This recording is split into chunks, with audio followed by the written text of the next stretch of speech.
Good morning students. How are you all? Fine. Okay, तो हमारा chapter number 5 continue है और इस लेक्चर के बाद एक लेक्चर में हमारा ये चैप्टर नंबर 5 कंप्लीट हो जाएगा। ये बहुत छोटा चैप्टर है और उसका वेटेज भी बहुत कम है। सो 1 to 5 हमारा कंप्लीट हो जाएगा, चैप्टर नंबर 1 to 5। ओके, और सिलेबस भी इस चैप्टर 5 का जो है वो हमने फर्स्ट लेक्चर में देख लिया हुआ है। ओके, चलो तो आज हम इलस्ट्रेशन नंबर 9 आपके टेक्स्ट में देखिएगा। आफ्टर इलस्ट्रेशन नंबर 9 वो जो components of magnetic field of earth को जो स्टडी किया था उसके बेस हमने न्यूमेरिकल्स और एक्स्ट्रा एमसीक्यूज के कॉन्सेप्ट भी देखे थे, बराबर है ना। ओके, तो वो कॉन्सेप्ट के बाद इलस्ट्रेशन नंबर 9 के बाद आपको टॉपिक मिलेगा magnetisation and magnetic intensity. Magnetization, that is capital M, and magnetic intensity, that is H। ये सिंबल्स यहां पे डिनोट किए गए हुए हैं और ये जो टॉपिक आज आपको समझ में आएगा तो फिर उसके बेस सिर्फ एक ही न्यूमेरिकल है, that is our last illustration number 10। वैसे भी illustration number 6 to 10 he syllabus में यहां पे रखा गया हुआ है, तो 6 to 10 में जो बाकी है वो देखेंगे हम लास्ट लेक्चर में, नेक्स्ट लेक्चर में। ओके, और यहां पे आज हम इस कॉन्सेप्ट के बेस इलस्ट्रेशन नंबर 10 को सॉल्व करने वाले हैं। फाइन, तो मैग्नेटाइजेशन। अच्छा, What do you mean by magnetization? अच्छा, मैग्नेटाइजेशन मीन्स किसी सब्सटेंस को मैग्नेटाइज करना है। तो किसी सब्सटेंस को आप मैग्नेटाइज कैसे कर सकते हैं? तो उसको एक्सटर्नल मैग्नेटिक फील्ड में अगर आप रखते हो तो वो अगर बहुत देर तक वो एक्सटर्नल मैग्नेटिक फील्ड में रहेगा तो after such a long time it becomes magnet. It becomes magnet after such long time. Okay, तो वो मैग्नेट बनेगा तो it consist magnetic moment. Magnetic moment that is small m, study किया हुआ है चैप्टर नंबर 4 में। Magnetic moment small m IA, if there are n numbers of turn then it will be NIA। Okay, तो वो substance का net magnetic moment per unit volume of that substance is called magnetization. Magnetization capital M mean magnetic moment per unit volume, that is called magnetization। तो magnetization, that is magnetic moment small m, net magnetic moment per unit volume of that substance, that is volume 4V, that is called magnetization of that substance। Net magnetic moment per unit volume of substance is called magnetization, capital M। बोलो ये समझ में आया? Okay, तो इसके base इसका unit and dimensional formula आपको ready करना होगा। तो वो एमसीक्यू में या जब मैग्नेटाइजेशन आप फाइंड करोगे तो वहां पे ये आपको काम आएगा। ओके, तो यूनिट बनाना हो तो magnetization that is magnetic moment per unit volume. Okay, तो दो स्टेप्स में बनाएंगे उसका यूनिट। ओके, तो मैग्नेटिक मोमेंट का यूनिट, अच्छा मैग्नेटिक मोमेंट का definition N I A N number of turns, total number of, उसका तो यूनिट नहीं होता। करंट और ये एरिया, तो करंट का unit that is ampere into metre square, current into area ampere into metre square, और divide by volume that is length into breadth into height, that it will be metre cube. Okay, तो यहां पे ये metre square और metre cube cancel होगा।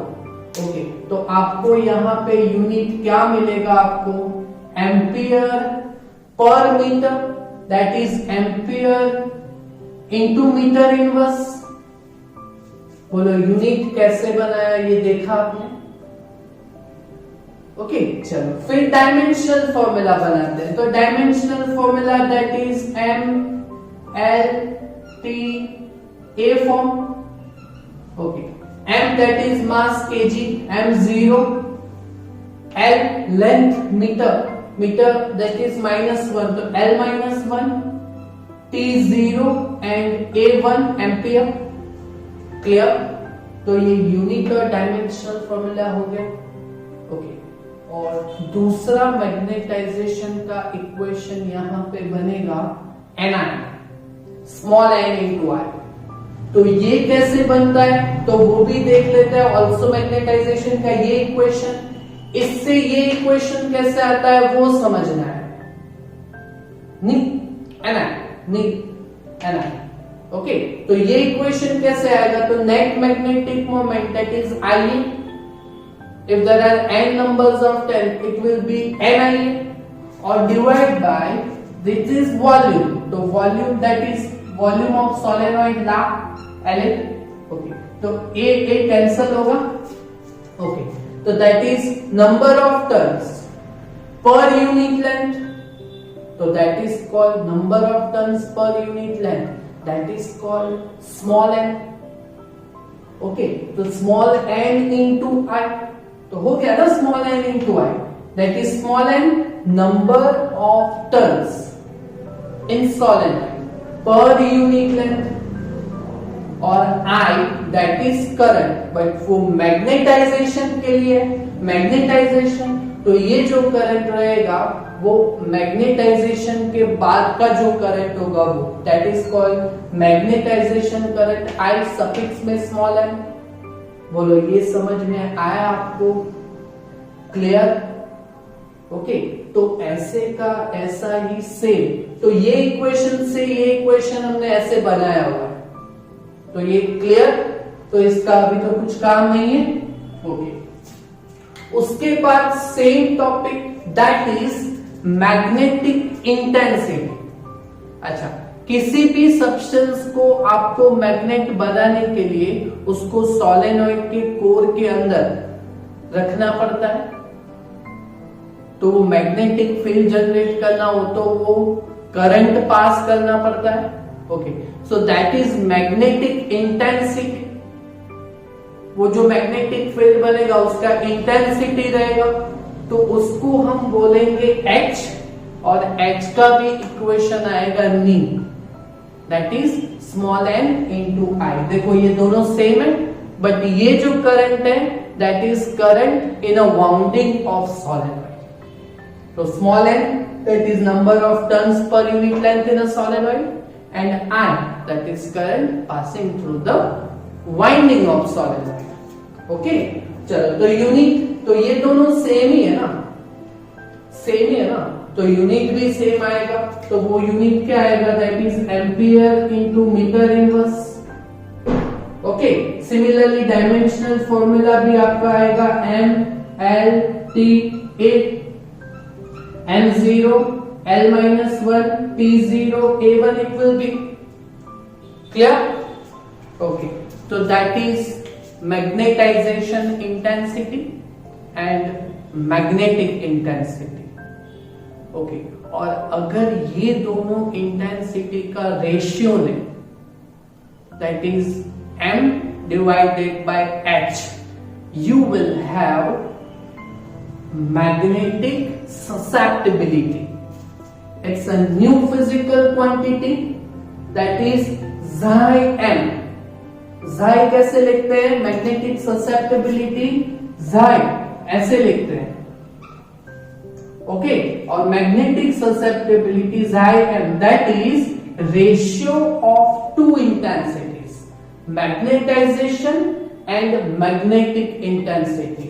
सो it will be xi m is equal to m by h, okay. तो इसका unit और dimensional formula क्या आएगा?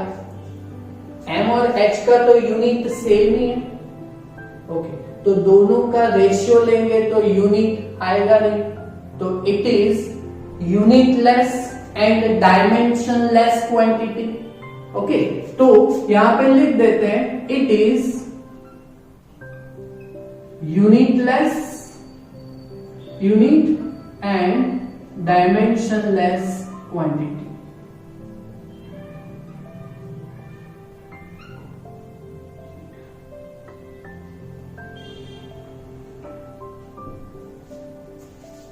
क्लियर? ओके। अच्छा, अभी डायमैग्नेटिक, पैरामैग्नेटिक और फेरोमैग्नेटिक ऐसे तीन सब्सटेंस आते हैं जो केमिस्ट्री में आपको आ गया। अभी इस टॉपिक के बाद आपको देखोगे तो आपको टेक्स्ट में मिलेंगे diamagnetic, paramagnetic and ferromagnetic substance का जो टॉपिक है वो, okay. But that is all cancel. इसके बाद लास्ट जो टॉपिक है इलेक्ट्रोमैग्नेट्स एंड परमानेंट मैग्नेट्स, बस वही टॉपिक है। डाई, पैरा एंड फेरो, ये जो टॉपिक है वो निकाल दिए गए हैं सिलेबस में से, ओके। बट फिर भी ये जो xi m है मैग्नेटिक ससेप्टिबिलिटी, वो डायमैग्नेटिक सब्सटेंस के लिए, डायमैग्नेटिक सब्सटेंस के लिए ये नेगेटिव रहता है, और पैरा के लिए P4 पैरा, तो उसके लिए मैग्नेटिक ससेप्टिबिलिटी पॉजिटिव रहता है। तो यहां पे ये पॉइंट को हम मेंशन कर लेते हैं, ओके। वैसे तो सिलेबस में नहीं है बट मेंशन कर लेते हैं, अगर एमसीक्यू में आ जाए तो फिर यहां पे आपको लिख लेते हैं, नोट डाउन कर लेते हैं, ओके। तो 4 डायमैग्नेटिक सब्सटेंस,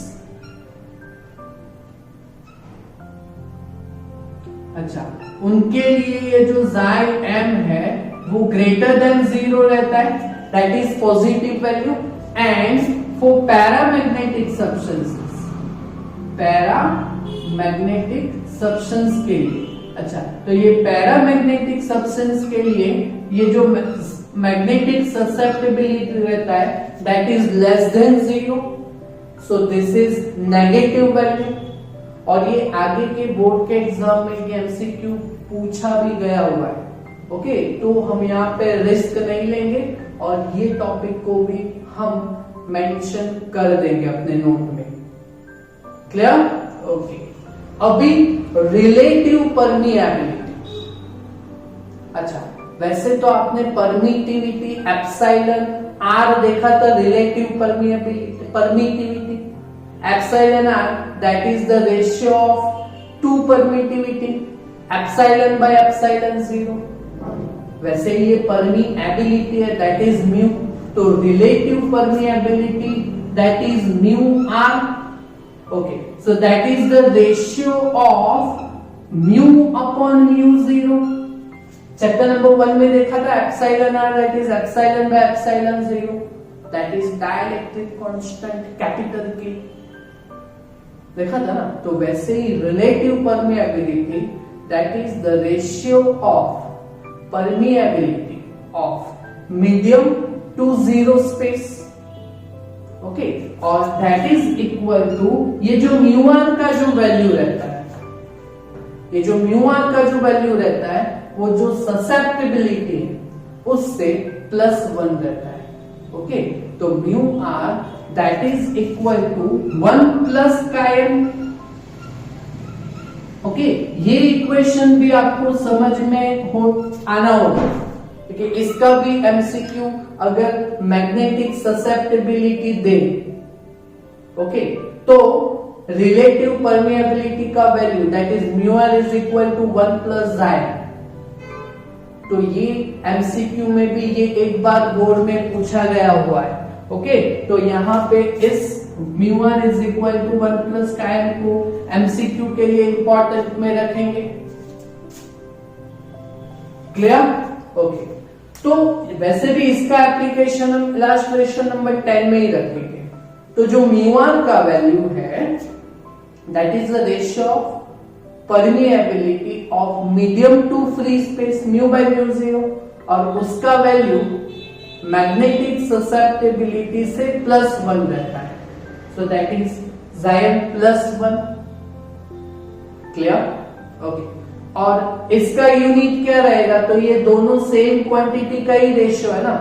अच्छा, परमिएबिलिटी का यूनिट हमने देखा था चैप्टर नंबर 4 में, टेस्ला इनटू मीटर पर एम्पियर। ओके, तो दो फिजिकल सेम क्वांटिटी का है तो उसका यूनिट एंड डायमेंशन नहीं रहेगा, सो it is unit and dimensionless quantity. समझ में आया ये? ओके, तो फिर ये जो टॉपिक्स हैं 4, उसके बेस हमारे पास इलस्ट्रेशन नंबर 10। ओके, बहुत इजी है, सिर्फ आपको फोकस करना है और पहले हम यहां से डेटा निकालेंगे। ओके, तो a solenoid has core of material with relative permeability 400। Okay, तो जो सोलेनॉइड है उसकी कोर के अंदर का जो मटेरियल है दैट इज उसका relative permeability that is mu R, वो आपको दिया गया हुआ है 400। क्लियर? ओके, तो यहां से हम मैग्नेटिक ससेप्टिबिलिटी फाइंड कर लेते हैं।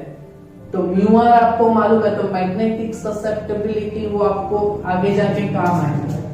सो mu R is equal to 1 plus chi-m. Okay, तो chi-m is equal to mu r minus 1. Okay, mu r का वैल्यू 400 है, तो that is 400 minus 1, it will be 399. तो ये chi-m का वैल्यू भी यहाँ पे हो गया मैग्नेटिक ससेप्टिबिलिटी। ओके, आगे डेटा पे जाते हैं। तो the winding of solenoid carry current of 2 ampere. Okay, तो current I is equal to यहाँ पे 2 एम्पियर है।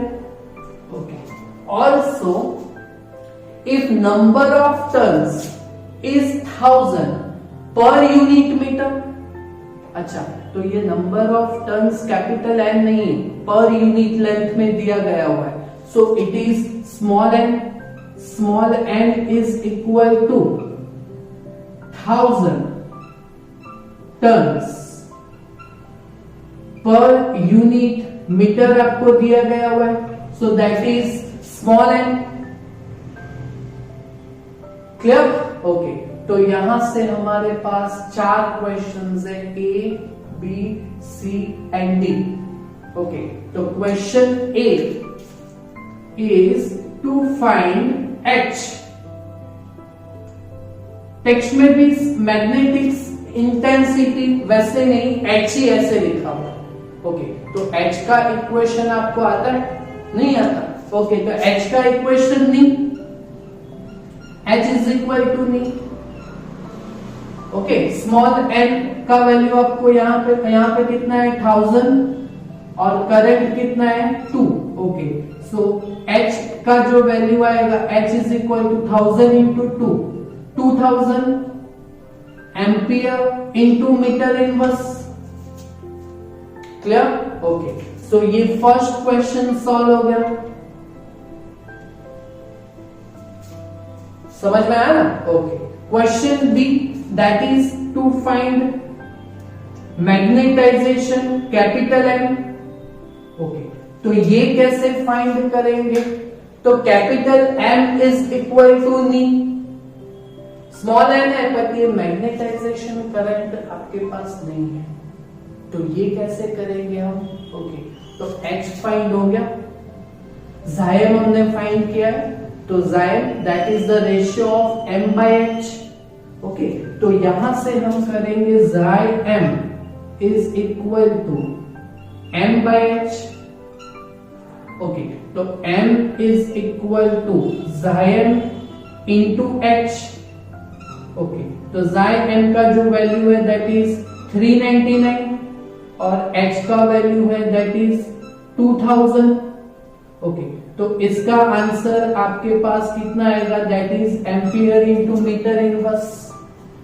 ओके, तो ये मैग्नेटाइजेशन का वैल्यू आपके पास कितना आएगा? तो ये कैलसी में करना पड़ेगा। ओके, तो देख लेते हैं कितना आता है। फाइन, तो 2000 इंटू 399 you will have 798,000। कितना आएगा आंसर? 798,000। ओके, और अगर इसको स्टैंडर्ड फॉर्म में कन्वर्ट करना है, ओके, तो यहाँ पे है ना 1 2 3 4 5 7.98 इंटू 10⁵, बट ये चलेगा आंसर। ओके, अभी इसके बाद question C is to find magnetic field B और क्वेश्चन डी मैग्नेटाइजेशन करंट। तो हम पहले क्या करते हैं? क्वेश्चन डी सॉल्व कर लेते हैं, मैग्नेटाइजेशन करंट IM फाइंड कर लेते हैं। ओके, तो मैग्नेटाइजेशन करंट, तो मैग्नेटाइजेशन फाइंड हो गया ना, तो magnetization M is equal to नी, बट ये जो करंट रहेगा that is magnetization current IM, बराबर है। ओके, तो M का जो वैल्यू है यहाँ पे हमने फाइंड किया है 798,000, स्मॉल n का value that is 1000 into IM हमें फाइंड करना है। ओके, तो यहां से 3 0 कैंसल हो जाएंगे। ओके, तो IM का value magnetization current IM is equal to कितना आएगा? That is 798 current that is ampere. Clear? तो ये आंसर भी हमारा हो गया। ओके, और क्वेश्चन सी बाकी है ना। ओके, तो question C is to find magnetic field capital B. तो यहां पे सोलेनॉइड है। अच्छा, सोलेनॉइड, अभी ये फोकस कीजिएगा थोड़ा बराबर। ओके, तो magnetic field for solenoid, magnetic field B is equal to μ0 small n I था। ये इक्वेशन हमने चैप्टर नंबर 4 में किया हुआ है, magnetic field due to solenoid μ0 small n है। बट μ0 कब आता है? जब सोलेनॉइड के अंदर फ्री स्पेस हो। यहां पे तो कोर मटेरियल है। ओके, तो यहां पे फ्री स्पेस नहीं है, तो ये μ0 की जगह पे म्यू आएगा। ओके, तो स्मॉल n है हमारे पास, I है हमारे पास, बट म्यू का वैल्यू नहीं है, बट रिलेटिव परमिएबिलिटी है और μ0 का वैल्यू आपको मालूम है। तो यहां पे क्या करेंगे? तो here μr is equal to mu by μ0। Okay, तो म्यू इज इक्वल टू कितना होगा? That is μ0 into μr। Clear? Okay, तो मैग्नेटिक फील्ड का इक्वेशन B म्यू की जगह पे ये होगा। ओके, तो B इज इक्वल टू μ0 की जगह पे म्यू की जगह पे μ0 μr स्मॉल n है, ये बनेगा। टेक्स्ट में देखोगे तो ये न्यूमेरिकल कंप्लीट अलग मेथड से, हम अपने मेथड से सॉल्व कर रहे हैं। ओके, तो μ0 μr स्मॉल n है। चलो सबका वैल्यू रखते हैं। μ0 का value that is 4 pi into 10 raised to minus 7. Okay. Mu r, that is 400. Okay. उसके बाद small n, that is 1000. और I, that is current, that is 2 ampere. Okay. तो हमारा जो आंसर आएगा that will be 10 raised to minus 7 magnetic field, that is Tesla. Okay चलो तो check करते हैं सबका मल्टीप्लीकेशन कितना आता है। तो 4 into pi, 4 into 3.14, that is 12.56 into 400 into 1000 into 2, you will have 148,000. कितना आएगा 100, बहुत बड़ा वैल्यू है 148,000, इतना बड़ा वैल्यू आएगा। ओके और यहां से 10 raised to minus 7 का पॉइंट अगर हम निकालते हैं तो यहाँ पे है ना 1 2 3 4 5 6 7। अच्छा तो 7 तक यहाँ पे आओगे तो ये 10 raised to ऑर्डर निकल जाएगा।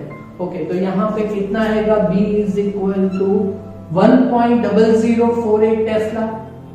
सो it will be nearly 1 Tesla होगा ये आंसर। बोलो क्लियर, समझ में आया ये न्यूमेरिकल है ना। तो उसके बाद नेक्स्ट लेक्चर में हम देखेंगे इलेक्ट्रोमैग्नेट्स एंड परमानेंट मैग्नेट्स और एक दो न्यूमेरिकल्स इलस्ट्रेशन या एक्सरसाइज में बाकी है तो वो भी हम देख लेंगे। क्लियर? ओके तो इतना टॉपिक आप यहाँ पे कंप्लीट कीजिएगा। Okay thank you very much.